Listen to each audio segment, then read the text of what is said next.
President Donald Trump is in Central Texas after flash floods devastated a region outside of San Antonio. More than 100 people died because of the flooding.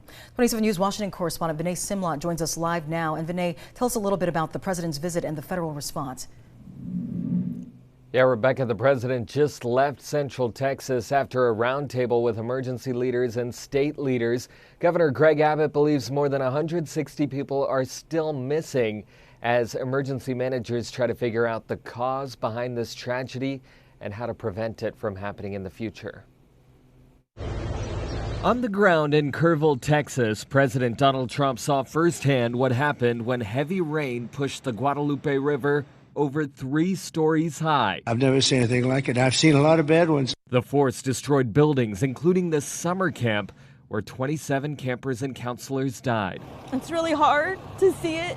In neighboring Hill County, a memorial wall shows the devastation. All across the country, Americans' hearts are shattered. Federal disaster officials, FEMA, are already on the ground in Texas. And on Friday, Governor Greg Abbott announced President Trump expanded the counties approved for FEMA's assistance. This type of wild weather event can hit any one of our states. The Trump administration has tried to phase out FEMA.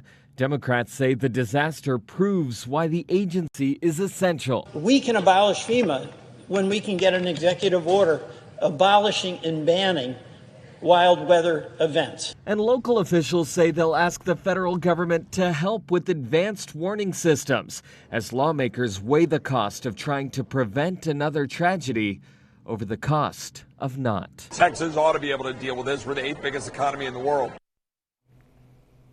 And Republicans and Democrats have said in the past they believe FEMA should be reformed, but they have different ideas on how to do it. Meantime, the Trump administration officials this week, when they were asked, would not answer the question about whether they still plan to phase FEMA out. Rebecca. And Vinay, questions remain about cuts to the National Weather Service and how they affected the response to this storm. So what have you learned about that? Yeah, the National Weather Service says more meteorologists were working in that office that night because they were expecting severe weather. Now, the National Weather Service issued several alerts about dangerous flooding and life-threatening flooding, but emergency officials say that may not have reached people because of a lack of cell towers and those advanced alert systems. All right, Vinay, thank you for that live report from D.C.